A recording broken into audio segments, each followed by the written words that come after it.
سامنے ہو اگر روئے خیر. وہ رسول گرامی وقار صلی اللہ تعالی علیہ وسلم کے علم کے سمندر کے انتہا کو کون ناپ سکے. دینے والا خدا ہے، لینے والا رسول ہے.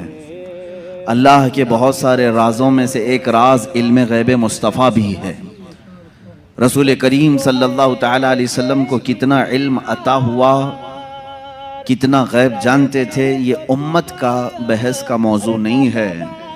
بس ہمیں اتنا ہی یقین رکھ لینا چاہیے جو بریلی کے امام نے ہمیں یوں سکھایا ہے کہ سر عرش پر ہے تیری گزر، دل فرش پر ہے تیری نظر. یا رسول اللہ، سر عرش پر ہے تیری گزر، دل فرش پر ہے تیری نظر. ملکوت و ملک میں نہیں کوئی شے وہ جو تجھ پہ عیاں نہیں. حضور اکرم صلی اللہ تعالی علیہ وسلم کے دربار میں آپ کی نگاہ اثر میں کون سی ایسی چیز ہے جو مخفی ہے، جو چھپی ہوئی ہے؟ اور کوئی غیب کیا تم سے نہاں ہو بھلا. نہاں کہتے ہیں چھپی ہوئی چیز کو، پوشیدہ.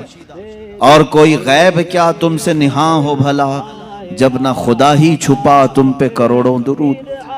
رسول گرامی وقار صلی اللہ تعالی علیہ وسلم کو اللہ تعالیٰ نے جو معجزے عطا کیے، ان معجزات میں سے ایک عظیم معجزہ آپ کا علم غیب بھی ہے. مجھے یہاں پر اس موضوع پر گفتگو اس لیے بھی کرنی ہے کہ زمانے کے گزرتے گزرتے کچھ اسلام میں ایسے خیالات بھی پنپنے لگے جنہوں نے حضور پاک صلی اللہ علیہ وسلم کے علم غیب کا سرے سے انکار کر دیا. اور بعض جماعتیں تو وہ ہیں جو غیب کو مانتی ہیں لیکن وہ ناپتی ہیں، اتنا تھا اور اتنا نہیں تھا. یہ سب بدعات ہیں، یہ سب نئی ایجاد کی ہوئی چیزیں ہیں. فرقے میں نئی تعلیمات آئی کہ رسول پاک صلی اللہ تعالی علیہ وسلم کو اتنا غیب تھا، اتنا غیب تھا. پہلی بات تو یہ ہے کہ ان کے علم کو جج کون کرے جو ان سے بڑا عالم ہو. کیا کوئی امتی اپنے رسول کے علم کو ناپ سکتا ہے؟ اب یہاں سے میں آپ کو قرآنی آیات اور احادیث کی روشنی میں اور اقوال سلف صالحین کی روشنی میں عرض کرنا چاہوں گا. امت کے سابقہ علماء سے لے کر صحابہ تک کا عقیدہ کیا رہا ہے حضور پاک صلی اللہ علیہ وسلم کے علم غیب کو لے کر. اور آج اگر یہ ہمارے زمانے میں فتنے کا باعث بن گیا، آپس میں جھگڑے اور نزاع اور جنگ و جدال کا باعث بن گیا، تو یہ سمجھنے کی ضرورت ہے کہ یہ مسئلہ نکلا کہاں سے ہے. جبکہ صحابہ میں اس بات پر کسی کا اختلاف نہیں تھا کہ حضور کو علم غیب تھا کہ نہیں تھا.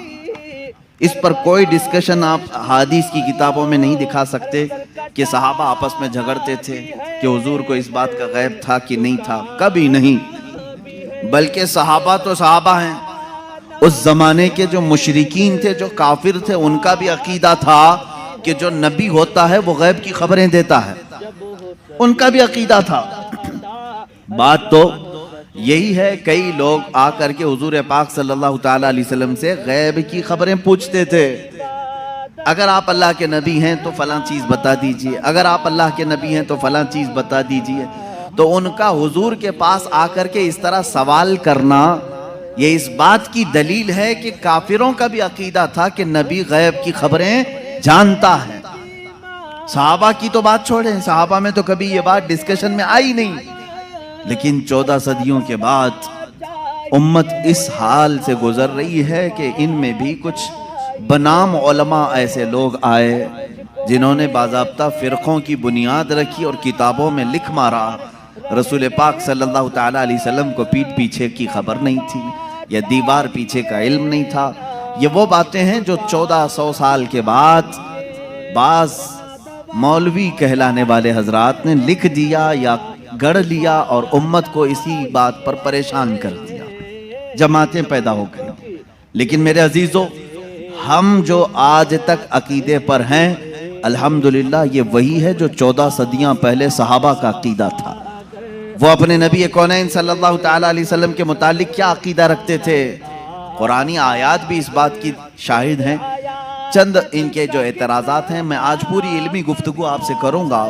تھوڑا ذہن کو تیار رکھیں، دلائل کو بھی سمجھیں، اس لیے کہ صرف سنی سنائی بات پر یقین کر لینا یہ سنی کی عادت نہیں ہونی چاہیے، دلائل کی روشنی میں بات کریں۔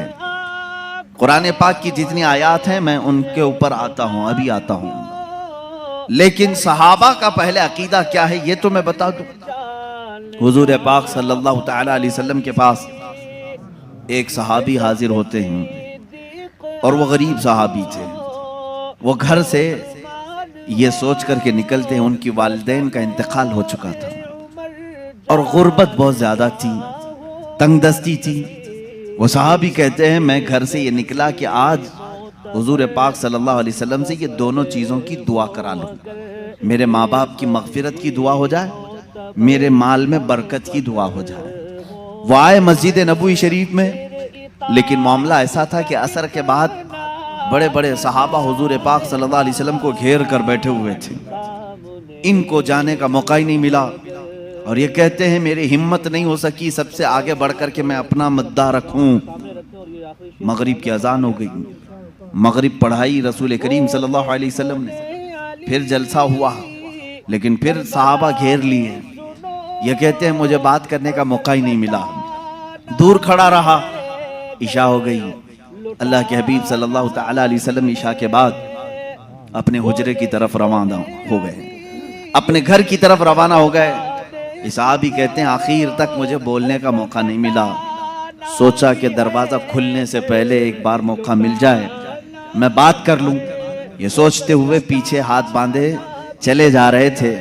اللہ کے نبی صلی اللہ تعالی علیہ وسلم آگے آگے چل رہے ہیں، دروازے کے قریب پہنچے، رسول کریم صلی اللہ تعالی علیہ وسلم پلٹ کر کے دیکھتے ہیں اور اس صحابی سے کہتے ہیں جا اللہ تیرے والدین کی مغفرت فرما ہے، اللہ تیری غریبی اور تنگ دستی کو دور فرما ہے، ملی وہ مراد بھی جو کہہ نہ سکا لب سے، میرے سکوت پر بھی میرے شاہ کی نظر گئی۔ عزیزان گرامی، یہ صحابہ کا عقیدہ تھا۔ وہ کہتے ہیں کہ مجھے بولنے کی ابھی نوبت بھی نہ آئی، اللہ کے حبیب صلی اللہ تعالی علیہ وسلم نے اسی بات کی دعا میرے لیے فرمائی جس بات کا میں گھر سے سوچ کر کے نکلا تھا۔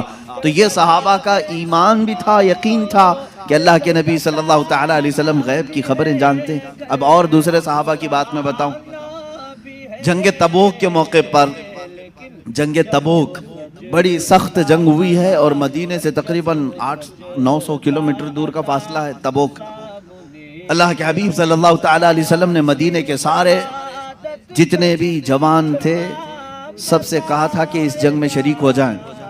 سب نکلے، 3 صحابہ پیچھے رہ گئے، اس میں حضرت کعب بن مالک رضی اللہ تعالیٰ عنہ جو حدیث کے راوی ہیں، فرماتے ہیں مجھے کچھ ہوا تو نہیں تھا، ابھی جاؤں گا تبھی جاؤں گا، جیسے لوگ جماعت میں شریک ہونے کے لیے کاہلی کر جاتے ہیں آج کے زمانے میں۔ صحابہ کو تمثیل یا تشبیہ نہیں دے رہا، لیکن وہ صحابی کہتے ہیں میرے ساتھ ایسا معاملہ ہوا کہ کوئی عذر نہیں تھا، لیکن میں سوچا کہ ابھی صبح جا کر کے جماعت میں مل جاؤں گا۔ صبح ہوئی، صحابہ کی صفیں لگی، نکلنے کا وقت آ گیا۔ انہوں نے یہ سوچا تھوڑا گھر میں آرام کر لیتا ہوں، دوپہر تک مدینے کے باہر ہی رہیں گے، جلدی سے جا کر کے مل لوں گا۔ وہ جماعت مدینے سے باہر بھی چلی گئی، سوچتے سوچتے شام ہو گئی اور یہ نہیں گئے۔ اس طرح 3 صحابہ مدینے میں رہ گئے، اور جنگ تبوک میں میرے آقا صلی اللہ تعالی علیہ وسلم بنفس نفیس تشریف لے گئے۔ جب جنگ کا ختم ہوئی، وہاں سے واپسی ہوئی، آنے کے فوراً بعد اللہ کے حبیب صلی اللہ تعالی علیہ وسلم نے ان 3 کو طلب کیا۔ اب ان کی باتیں سنیں۔ حضرت کعب بن مالک ہیں اس میں، یہ کہتے ہیں اللہ کے رسول صلی اللہ تعالی علیہ وسلم نے ہمیں بلوایا، اور حضور کی عادت کریمہ تھی سب سے پہلے پوچھتے تھے کوئی عذر تھا تمہارے پاس، نہ آنے کی کوئی وجہ تھی۔ اب اس صحابی کی بات سنیں، کہتے ہیں میں چاہتا تو کچھ نہ کچھ بات گڑھ لیتا کہ گھر کا کام کاج آ گیا تھا، بچے بیمار تھے، جائیداد کا مسئلہ تھا، کچھ تو کہہ دیتا۔ حضرت کعب کہتے ہیں، یہ الفاظ ہیں ان کے، میں کچھ بہانہ کر لے جاتا، لیکن اس کے پاس کیا بہانہ کروں جو دلوں کی حالات بھی جانتا ہے، جو دلوں کی بھی خبر رکھتا ہے۔ وہ کہتے ہیں صحابی رسول کہ میں کہہ دیا کہ اے اللہ کے نبی آپ بہتر جانتے ہیں، عذر تو کچھ نہیں تھا، سستی اور کاہلی نے مجھے دور رکھا۔ تینوں کا یہی معاملہ تھا، بہرحال یہ معاملہ الگ ہے، کسی دوسرے وقت عرض کروں، یہ لمبی حدیث ہے۔ حضور پاک صلی اللہ تعالیٰ علیہ وسلم نے ان تینوں صحابہ کا بائیکاٹ کیا 40 دن تک، پھر قرآن کی آیت نازل ہوئی، ان کی توبہ قبول ہوئی، پھر ان کو معاف کیا گیا۔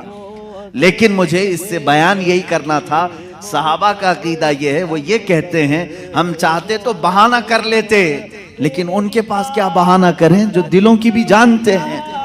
اس کا مطلب یہ ہے کہ یہ صحابہ اس طرح کا عقیدہ نہیں رکھتے تھے جو آج کے ملا کہتے ہیں کہ پیٹھ پیچھے کی خبر نہیں تھی، دیوار کے پیچھے کی خبر نہیں تھی۔ وہ صحابی کہتے میرے دل کے حالات وہ جانتے تھے، اس لیے میں بہانہ نہیں کر سکا۔ عزیزان گرامی وقار، ایک دو نہیں، کئی باتیں اس بات کی شاہد ہیں اور دلیل ہیں۔ اللہ کے حبیب صلی اللہ تعالیٰ علیہ وسلم نے غیب کی خبریں دی ہیں۔ اب مجھے یہ بتائیں، نبی جو لفظ ہے یہ کسی بھی دنیا کی ڈکشنری میں جا کر اٹھاؤ، عربی کا لفظ ہے، یہ نبی عربک ورڈ ہے، اس کا ترجمہ کہیں سے بھی جا کر کے آپ دیکھیں، نبی کا معنی ہوتا ہے غیب کی خبر دینے والا، غیب کی خبر دینے والا۔ اس کا ڈیفینیشن یہ ہے، اگر وہ غیب کی خبریں نہ دے تو پھر نبی کیسا؟ وہ لفظ ہی اس کے اوپر سوٹ نہیں کرے گا اگر وہ غیب کی خبر نہیں جانتے ہوں۔ غیب کی خبر سے مراد کیا ہے میرے عزیزو؟ جو ظاہر ہے ہم اس کو کہتے ہیں ظاہری خبر، اور غیب میں بہت ساری چیزیں آتی ہیں، زمینوں کا علم، آسمانوں کا علم، تمہارے نسب کا علم، تمہارے دلوں کے اندر چھپے ہوئے رازوں کا علم، تمہارے گھروں میں موجود خبروں کا علم، بہت ساری چیزیں آتی ہیں، یہ سب غیب میں آتی ہیں۔ اب حضرت عیسیٰ علیہ السلام کے متعلق قرآن کہہ رہا ہے وَأُبْرِئُ الْأَكْمَحَ وَالْأَبْرَصَ وَأُحْيِي الْمَوْتَى بِإِذْنِ اللَّهِ وَأُنَبِّئُكُم بِمَا تَأْكُلُونَ وَمَا تَدَّخِرُونَ فِي بُيُوتِكُمْ۔ حضرت عیسیٰ علیہ السلام کہتے ہیں کہ میں تمہیں وہ سب چیزوں کی بات بتا دوں گا، خبر دے دوں گا جو کچھ تم اپنے گھروں میں بیٹھ کر کھاتے ہو اور جو کچھ تم جمع کرتے ہو۔ یہ کون کہہ رہا ہے؟ عیسیٰ علیہ السلام، ان کی زبان میں قرآن بیان کر رہا ہے۔ قرآن یہ کہہ رہا ہے عیسیٰ علیہ السلام ان تمام چیزوں کی خبر دیتے تھے جو لوگ اپنے گھروں میں کھاتے ہیں، جو لوگ اپنے گھروں میں جمع کرتے ہیں۔ جب بنی اسرائیل کے نبی عیسیٰ علیہ السلام گھروں میں موجود کھانوں کی خبر دے سکتے ہیں، سید الانبیاء صلی اللہ تعالیٰ علیہ وسلم پوری امت کی خبر نہیں رکھ سکتے؟ عزیزان گرامی وقار، رسول گرامی وقار صلی اللہ تعالیٰ علیہ وسلم کتنا غیب رکھتے تھے کتنا نہیں، ایک الگ ٹاپک ہے۔ میں آپ کو اس مسئلے کو نہایت ہی اخلاق کے ساتھ، تمیز کے ساتھ، تہذیب کے دائرے میں بتاؤں گا، اس لیے کہ کبھی کبھار ہوتا ہے کہ کوئی جوش میں اور جذبے میں ادھر سے ادھر چلا جائے، لیکن میں بڑے ادب کے ساتھ آپ سے عرض کروں گا، علم غیب کا انکار کہاں سے آیا، کیوں ہوا، اور ہمارا آج یہ مسئلہ کیوں بنا؟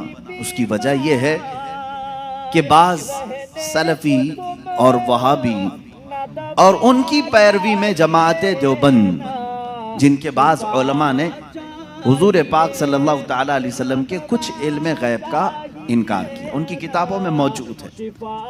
اب یہیں سے یہ مسئلہ نکلا، ان کے اس مذعومہ باطل عقیدے کے اوپر امام اہل سنت فاضل بریلوی رحمۃ اللہ تعالیٰ علیہ نے پوری کتاب تصنیف فرمائی، الدولۃ المکیہ بالمادۃ الغیبیہ، جس میں تقریباً 200 دلائل سے ثابت کیا ہے کہ حضور پاک صلی اللہ تعالیٰ علیہ وسلم کو ما کان و ما یکون کا علم تھا، جو کچھ ہو چکا اور جو کچھ ہونے والا ہے سب کا علم تھا، سب کا علم تھا۔ اب اگر حضور پاک صلی اللہ تعالیٰ علیہ وسلم کے علم غیب کے متعلق آپ ڈسکشن میں آ جائیں تو اب میں آپ کو بتاتا ہوں، آپ کو کس نے بتایا کہ انسان اول کون تھا؟ دنیا میں سب سے پہلے کون آیا؟ یہ سب کو معلوم ہے کہ آدم علیہ السلام، وہ سب سے پہلے نبی تھے، سب سے پہلے رسول تھے۔ اب اس سے پہلے بھی اگر جائیں، آدم علیہ السلام کو پیدا کیسے کیا گیا؟ آدم علیہ السلام جنت میں رہے، جنت سے پھر دنیا میں بھیجے گئے، ان کی پیدائش کے معاملات، ان کے دنیا میں آنے کے معاملات، پھر سیدنا نوح علیہ السلام نے تبلیغ فرمائی 950 سال، اس کے بعد اور بھی انبیاء اکرام علیہ السلام کے واقعات، یہ سب باتیں آپ کو بتائی کس نے؟ کس نے خبر کیا؟ کون بتایا آپ کو؟ سب کا نقطہ اتحاد تمہارے ہاں جمع ہوگا محمد الرسول اللہ صلی اللہ علیہ وسلم۔ اگر اللہ کے رسول صلی اللہ تعالیٰ علیہ وسلم نہ بتاتے تو نہ تمہیں آدم علیہ السلام کی خبر تھی، نہ تمہیں نوح علیہ السلام کی خبر تھی، نہ تمہیں ابراہیم و اسماعیل علیہ السلام کی خبریں تھی، نہ تمہیں حضرت یوسف علیہ السلام کے واقعات معلوم تھے۔ قرآن جو کچھ بھی بیان ہوا ہے وہ مصطفیٰ کی زبان سے تو بیان ہوا ہے، میرے آقا صلی اللہ تعالیٰ علیہ وسلم کے زبان سے بیان ہوا ہے۔ تو میرے عزیزو، جو ہو چکا حضور اس کا بھی علم رکھتے ہیں، جو ہو چکا میرے آقا صلی اللہ تعالیٰ علیہ وسلم اس کا بھی علم رکھتے ہیں، اس کی خبر رکھتے ہیں۔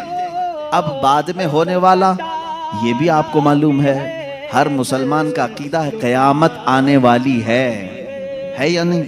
اگر انکار کرو گے تو اسلام سے نکل جاؤ گے۔ قیامت کیسے آئے گی اس کا پورا نقشہ بھی معلوم ہے، کیسے آئے گی آپ نے علماء سے سنا ہوگا، کتابوں میں پڑھا ہوگا، قیامت کے قریب کیا کیا حالات ہوں گے، نشانیاں کیا کیا ہیں، یہ سب چیزیں بتائی گئی۔ یاجوج ماجوج آئیں گے، دجال نکلے گا، سورج پچھم سے نکلے گا، دابت الارض آئے گا، یہ بڑی بڑی نشانیاں۔ عیسیٰ علیہ السلام نازل ہوں گے، امام مہدی کا ظہور ہوگا، یہ بڑی بڑی نشانیاں۔ اور اس کے بعد ایک دن ایسا آئے گا کہ سور پھونکا جائے گا۔ یہ اسرافیل علیہ السلام کے ہاتھ میں ابھی سور ہے، فرشتے ہیں، اور وہ باجے کی شکل کی ایک چیز ہے، اس سے آواز دھیرے دھیرے نکلے گی، اس کے بعد پھیلتی جائے گی، نہایت تیز ہو جائے گی۔ اسی آواز کے دھماکے سے پوری دنیا کا اختتام ہوگا۔ پھر سورج چاند ٹکرا دیے جائیں گے، تارے پھٹ جائیں گے، زمین اڑا دی جائے گی، پہاڑ روئی کے گالے کی طرح اڑ رہے ہوں گے، پھر میدان قیامت قائم کیا جائے گا۔ قیامت آئے گی، اتنا سارا ڈیٹیل یہ کس نے بتایا آپ کو؟ یہ کون بتایا ہے؟ اگر رسول پاک آنے والی خبروں کو نہیں جانتے تھے تو پھر قیامت کی خبر کبھی نہیں دیتے۔ اس کا مطلب ہے اللہ کے نبی صلی اللہ تعالیٰ علیہ وسلم آدم علیہ السلام کی پیدائش سے لے کر روز قیامت تک جو سور پھونکا جائے گا، کائنات کی ہر چیز سے واقف تھے، ہر چیز سے باخبر تھے۔ حضور اکرم صلی اللہ تعالیٰ علیہ وسلم کا علم غیب کتنا تھا کتنا نہیں تھا، اب اس پر آتے ہیں ہم۔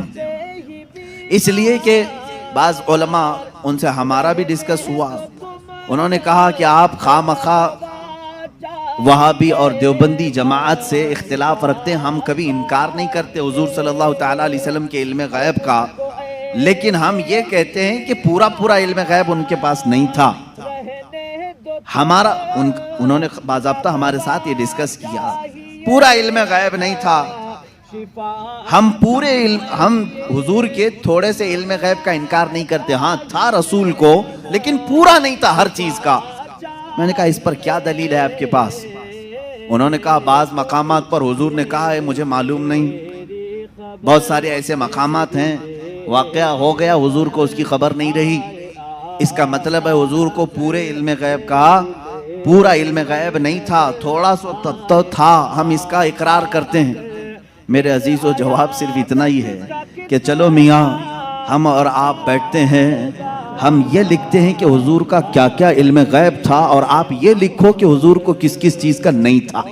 مبارک ہو تمہیں، تم حضور کے علم غیب کی نفی پر لکھتے جاؤ، اور ہم حضور کے علم غیب کے اس بات پر لکھتے جائیں گے کہ اللہ کے نبی صلی اللہ تعالیٰ علیہ وسلم کو کن کن چیزوں کی خبر تھی اور تم کن کن چیزوں کی نہیں تھی، اس پہ لکھو، اور اس کے بعد ماتم کرو اپنی زندگی پر کہ اللہ نے تمہیں کس طرح کی یہ ڈیوٹی لگائی کہ نبی کونین کا نقص نکالنے پر پوری زندگی لگا دی۔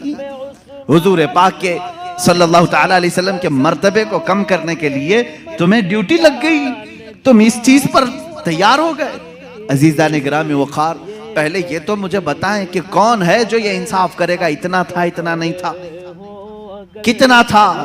کیا تم نبی کے زمانے میں ہو؟ حضور پاک صلی اللہ تعالیٰ علیہ وسلم سے تم نے کچھ پوچھا ہے اس بارے میں؟ چلو اگر 100 چیزوں کا علم تھا حضور صلی اللہ تعالیٰ، یا علم غیب اگر 100 کو کہتے ہیں تو تم بتاؤ حضور کے پاس 70 تھا کہ 75 تھا کہ 80 تھا کہ 82 تھا؟ کوئی حد ہے تمہارے پاس؟ نہیں بتا سکیں گے، میرا چیلنج ہے۔ وہ کہتے ہیں بعض کا تھا، ارے میاں وہ بعض کی بھی تو تحدید کر دو، بعض کا مطلب کیا ہے؟ نہیں، بعض کا علم غیب تھا، آج بھی وہ کہتے ہیں حضور کو بعض چیزوں کا علم غیب تھا۔ میں یہی کہتا ہوں وہ باز کتنا تھا یہ آپ متعین کر کے بتا دو. چلو 30% تھا 40% تھا, پرسنٹیج نہیں بیان کر سکے. جہاں انہوں نے انگلی رکھ دی کہ اتنا تھا تو پھر وہ اسلام میں زیادتی کرنے والے بن جائیں گے اور خارج اسلام ہو جائیں گے. حضور کے علم کو انہوں نے اگر گھیر دیا اتنا تھا. اب ہم سے وہ پوچھتے ہیں چلو ٹھیک ہے ہم نہیں بتاتے کتنا پرسنٹ تھا, آپ ہی بتاؤ کتنا تھا. ہم کہتے ہیں اللہ کے بعد اگر کوئی علم ہے تو رسول پاک کے بعد, تو اللہ کا ناپو اس کے بعد پتہ چل جائے گا. اللہ رب العزت کا جو علم ہے اس کے بعد اللہ نے اگر کسی کو علم عطا کیا ہے تو اپنے رسول کو عطا کیا. یہ ہمارا عقیدہ ہے.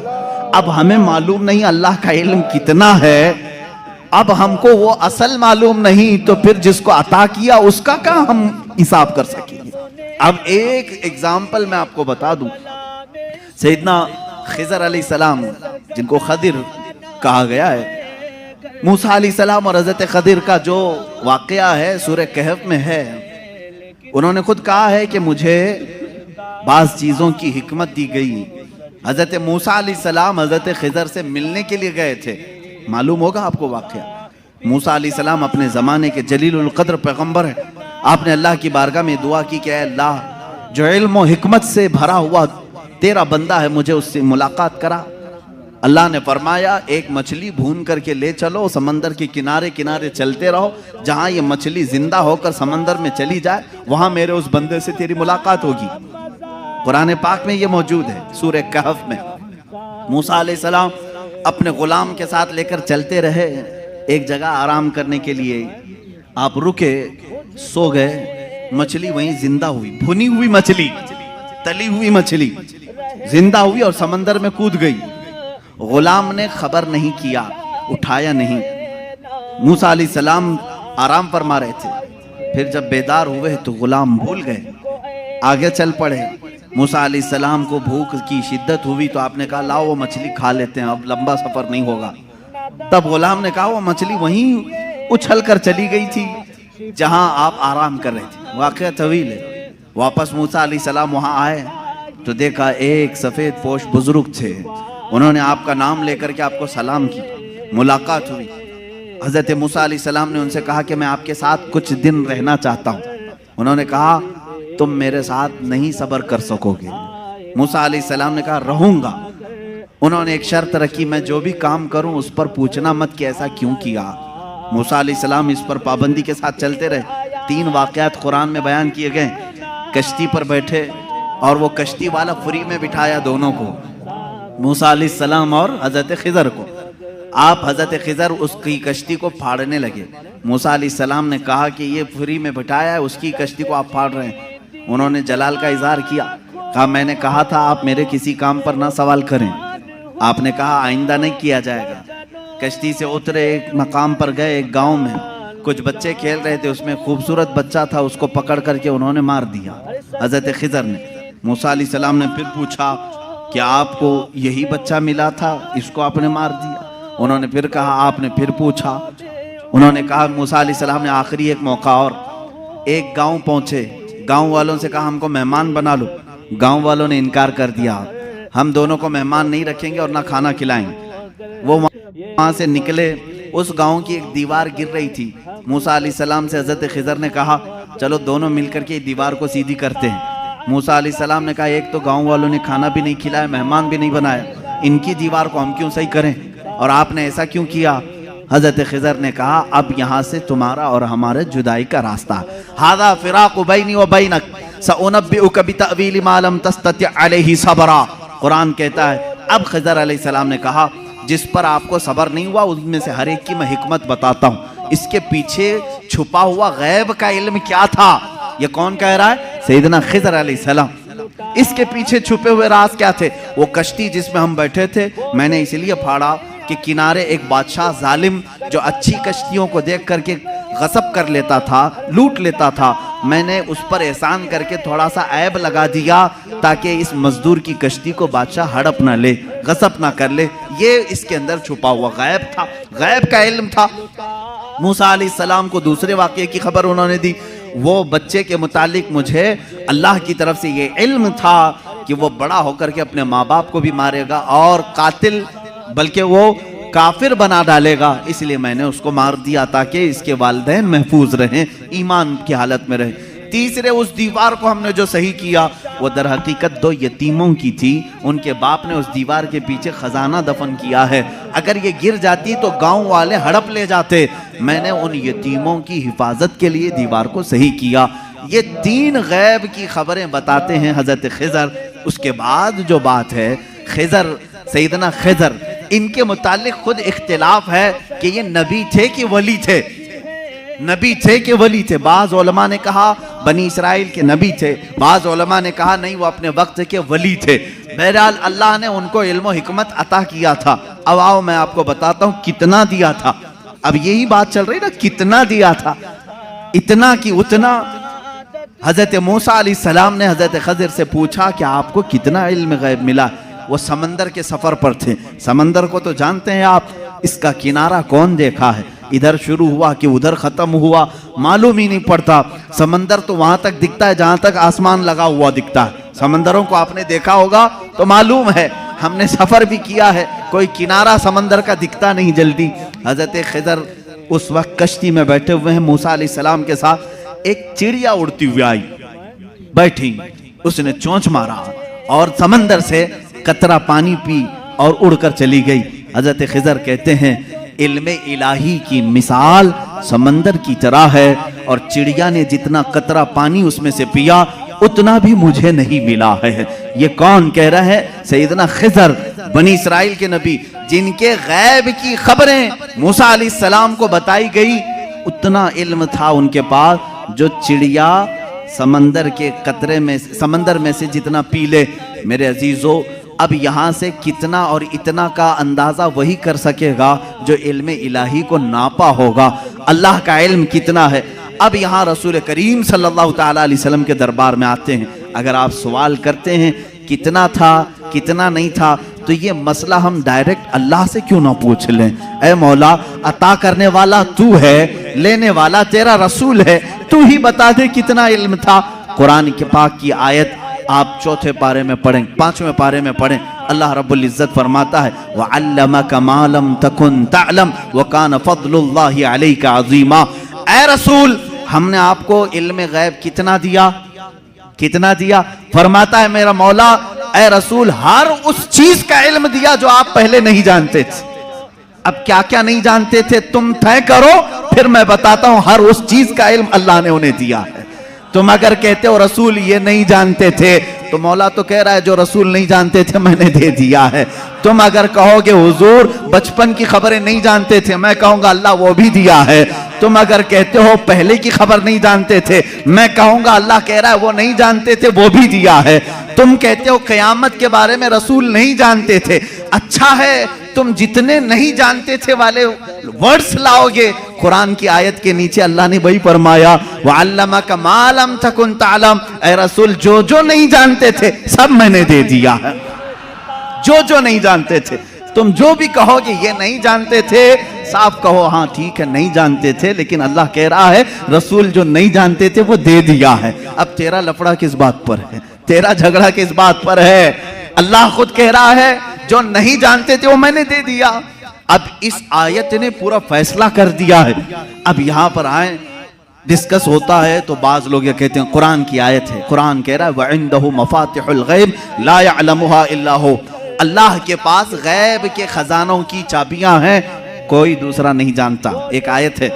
دوسری آیت جو یہ پڑھ کر کے ہمیں سناتے بھی ہیں اور سلفی اور کہتے ہیں تم رسول کو علم غیب کہتے ہو. قرآن کہہ رہا ہے قُلْ لَا أَقُولُ لَكُمْ عِنْدِي خَزَائِنُ اللَّهِ وَلَا أَعْلَمُ الْغَيْبِ. اے رسول آپ فرما دیں میرے پاس اللہ کے خزانے نہیں اور میں غیب نہیں جانتا. یہ آیت میں صاف ہے اور میں چرا کر کے نہیں جاؤں گا، صاف پڑھ کر کے جاتا ہوں. جو ان کے اعتراضات ہیں کہتے ہیں کہ رسول کو اللہ نے خود کہہ دیا اے رسول آپ کہہ دیں میں غیب نہیں جانتا. رسول نے کہا امت سے 2 چیزیں یہ بتاتے ہیں عندہ مفاتح الغیب لا يعلمها الا هو. اللہ کے پاس ہے غیب کے خزانے کی کنجیاں چابیاں، کوئی دوسرا نہیں جانتا. 2 آیتیں. ایک تیسری آیت اور بھی پڑھتے ہیں اور یہ کہتے ہیں ان اللہ عنده علم الساعة وينزل الغيث ويعلم ما في الارحام وما تدري نفس ماذا تكسب غدا وما تدري نفس بأي ارض تموت. بے شک اللہ کے پاس 5 چیزوں کا علم ہے، اس کو کوئی دوسرا نہیں جانتا. قیامت کب آئے گی، بارش کب آئے گی، ماں کے پیٹ میں کیا ہے، یعلم ما فی الارحام وما تدری، اور کوئی آدمی یہ نہیں جانتا کہ کل کیا ہوگا. 5ویں چیز ہے کوئی یہ نہیں جانتا کہ کس زمین میں مرے گا. 21ویں پارے کی آیت ہے، اللہ فرما رہے 5 چیزوں کا علم اللہ ہی کے پاس ہے. میرے عزیزو یہ سوالات کے بوچھار ہیں جو ایک سیدھے سادے بھولے بھالے سنی مسلمان کے سر پر لاد دیے جاتے ہیں اور اسے بوجھل کر کے کہا جاتا ہے. قرآن جب یہ کہہ رہا ہے رسول کو کہ آپ کہہ دیں کہ میں غیب نہیں جانتا، اور اللہ کہہ رہا ہے کہ غیب کے خزانے کی چابیاں اسی کے پاس ہے کسی کے پاس نہیں، تو جواب دینا مشکل ہوتا ہے. بعض بندوں کو کہتے ہاں صحیح بات ہے، ہمارے مولوی حضرات نے کچھ اور بتایا تھا، یہاں باتیں. میں آج آپ کو کھل کر کے ان تمام چیزوں کی وضاحت کروں گا. ایک بات میں تقریباً یہاں پر 100 کتابوں سے ثابت کر سکتا ہوں. مصنفین، شارحین حدیث، سیرت نگار، محدثین، مفسرین قرآن، ان کی پوری جماعتوں کے تقریباً 100 ائمہ کرام کی کتابوں سے ہم ثابت کر سکتے ہیں. ان ساری آیتوں میں اللہ نے جو فرمایا ہے کہ کسی کے پاس نہیں، اس کا مطلب کیا ہے؟ غیب کے خزانوں کی چابیاں کسی کے پاس نہیں. میرے عزیز اس سے کہو ہم بھی یہی مانتے ہیں، اللہ کے سوا کسی کے پاس نہیں. پہلی آیت پر میں بات کر رہا ہوں، ہمارا بھی عقیدہ یہ ہے غیب کے خزانوں کی چابیاں صرف اللہ کے پاس ہے. لیکن اسی آیت میں یہ کہیں دکھا دو کہ اس خدا نے یہ بھی کہا ہو کہ میں کسی کو دیتا بھی نہیں. اس آیت میں مجھے یہ دکھا دو. یہ تو میں بھی مانتا ہوں کہ اللہ نے فرمایا غیب کے خزانوں کی چابیاں صرف اسی کے پاس ہیں، مالک وہی ہے. لیکن کیا اس نے اس آیت میں یہ بھی کہا کہ میں یہ کسی کو دیتا ہی نہیں؟ یہ مجھے بتا دو. کہیں کہا اللہ نے میں کسی کو دیتا ہی نہیں؟ لیکن میں تمہیں بتاتا ہوں اللہ دوسری جگہ فرما رہا ہے وَمَا كَانَ اللَّهُ لِيُطْلِعَكُمْ عَلَى الْغَيْبِ وَلَكِنَّ اللَّهَ يَجْتَبِي مِن رُّسُلِهِ مَن يَشَاءُ. اللہ رب العزت کے پاس علم غیب کے خزانے ہیں، کوئی دوسرا اس کا مالک نہیں. ہاں اللہ فرماتا ہے وَلَكِنَّ اللَّهَ، لیکن اللہ اپنے بندوں میں سے جسے چاہتا ہے غیب کے خزانے دیتا ہے. ایک طرف تو رب تعالیٰ فرما رہے ہیں. اب سمجھ میں آئی بات؟ دوسری آیت یہ نہیں پڑھتے، یہ چرا کے جاتے ہیں. میں نے یہ جو اعتراض کرتے ہیں وہ بھی آیت پڑھی، اور جواب میں جو آیت پڑھنی چاہیے تھی وہ بھی میں نے پڑھی.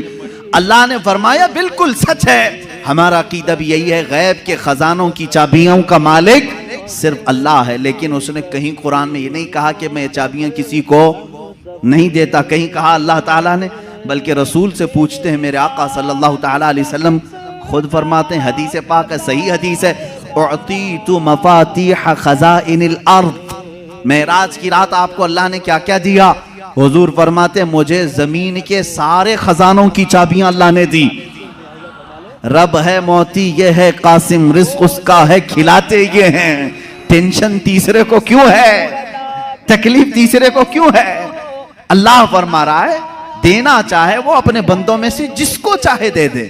ایک آیت یہ ہے. اب دوسری بات، آپ اے رسول فرما دیں کہ میں غیب نہیں جانتا.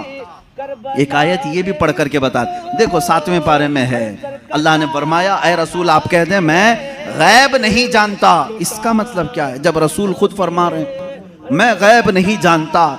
عزیزان گرامی وقار، ہر آیت کا پس منظر دیکھنا ہوگا کہ آیت کیوں نازل ہوئی، کس مقام پر نازل ہوئی. عزیزان گرامی وقار، رسول کریم صلی اللہ تعالیٰ علیہ وسلم کے لیے کوئی یہ عقیدہ نہ گڑھ لے کہ جیسے خدا کا علم ہے ویسے رسول کا بھی علم ہے.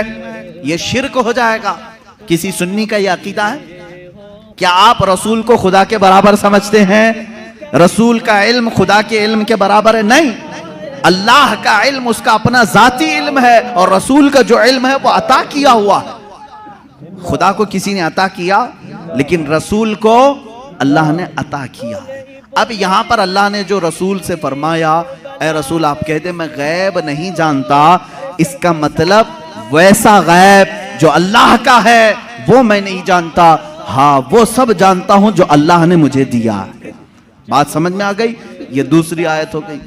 تیسری آیت جو 5 چیزوں کا علم اللہ کے پاس ہے، وہ کون کون سی 5 چیزیں میں نے بتا دیا۔ قیامت کب آئے گی، ماں کے پیٹ میں کیا ہے، بارش کب آئے گی، کون کہاں مرے گا، اور کل کیا ہونے والا ہے۔ یہ 5 چیزیں ہیں۔ 21ویں پارے میں اللہ نے فرمایا۔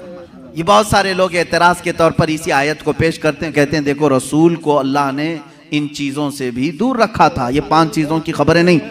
جبکہ آپ حدیثیں پڑھیں تو یہ 5 چیزوں کی خبریں حضور نے دی ہیں۔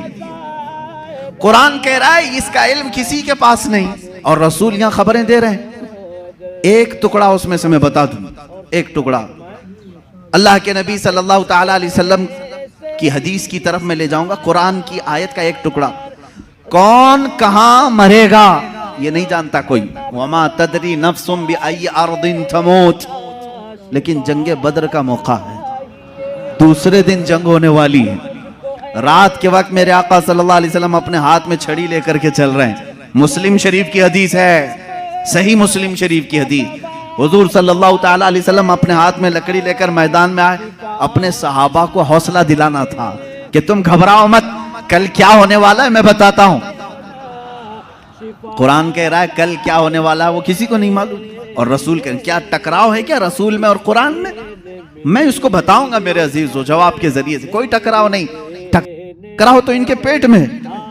یہاں حضور پاک صلی اللہ تعالی علیہ وسلم نے اپنی لکڑی اٹھائی اور صحابہ سے کہا ادھر ہٹو، ایک گول لکیر کھینچی اور فرمایا دیکھنا کل جنگ ختم ہونے کے بعد ابو جہل یہاں مرے گا، ابو جہل گر کر کے یہی مرا ہوگا۔ دوسرا دائرہ کھینچا اور ایک کافر کا نام لیا، کہا یہاں عتبہ مرے گا، یہاں شیبہ مرے گا۔ قرآن کہہ رہا ہے کون کہاں مرے گا یہ کسی کو نہیں معلوم، اور رسول لکیر کھینچ کر کے بتا رہے ہیں ابو جہل یہاں مرے گا۔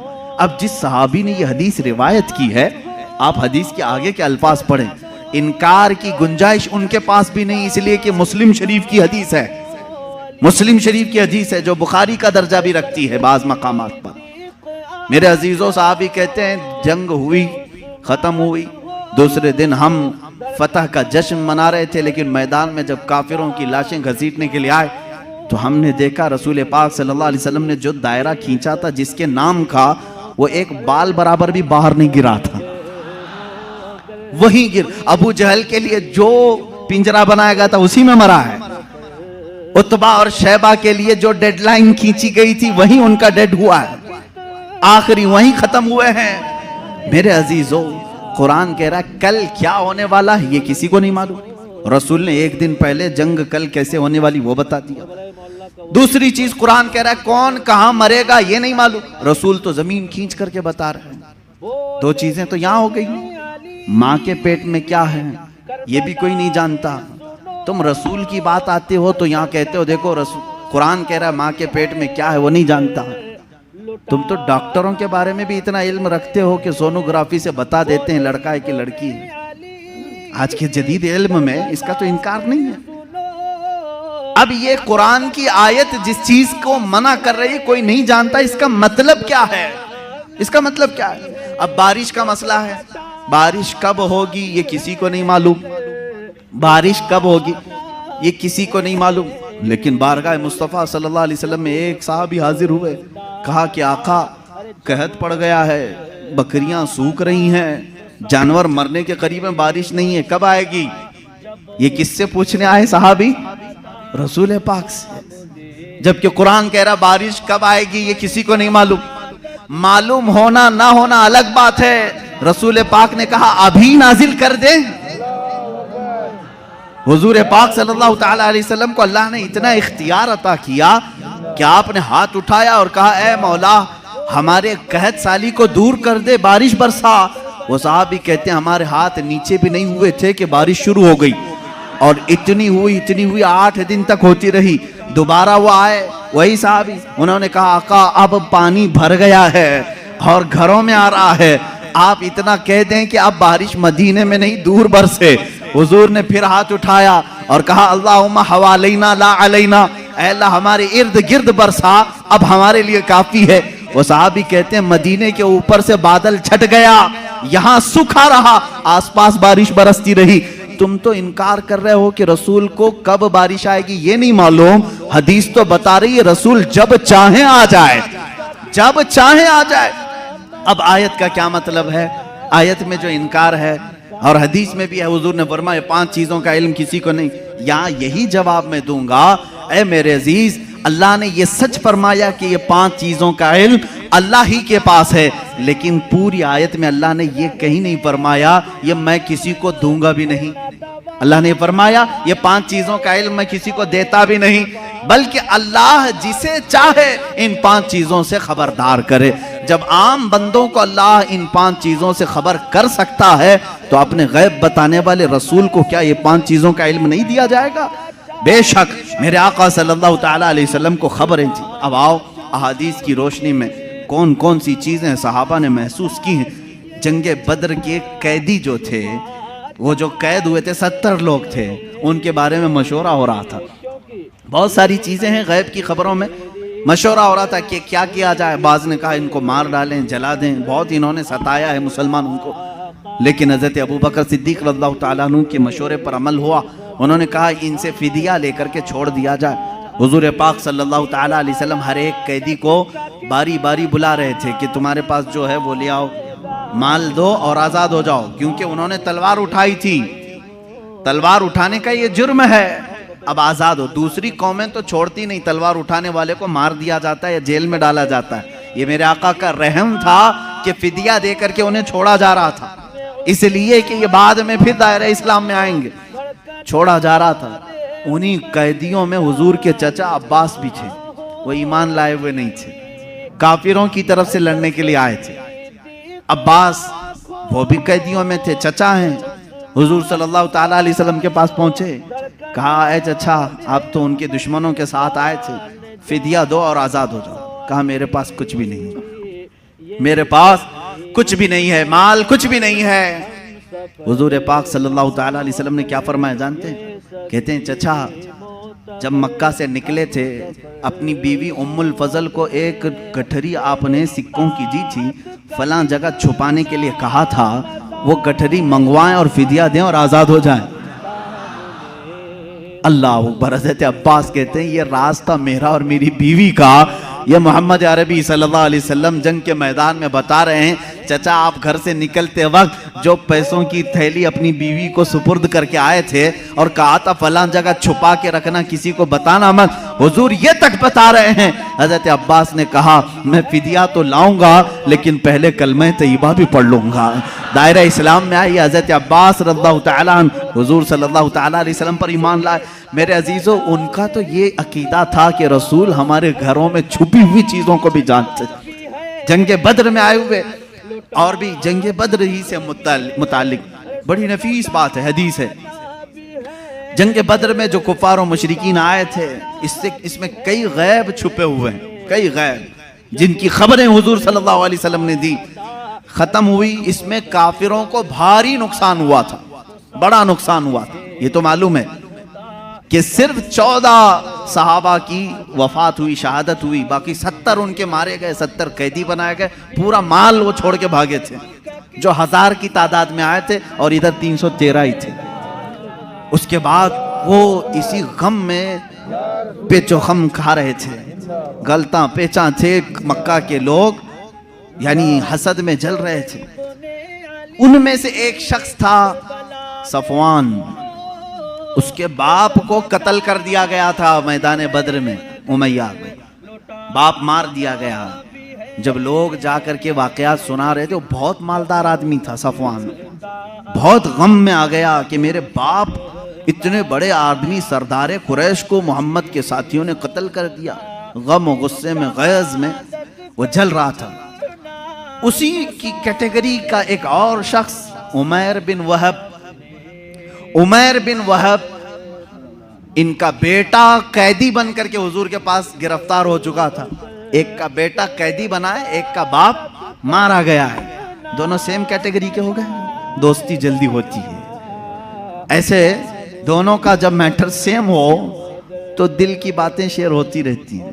عمیر بن وہب صفوان بن امیہ کے پاس آئے, حتیم کعبہ کے اندر, خانہ کعبہ کے حتیم کے اندر بیٹھے.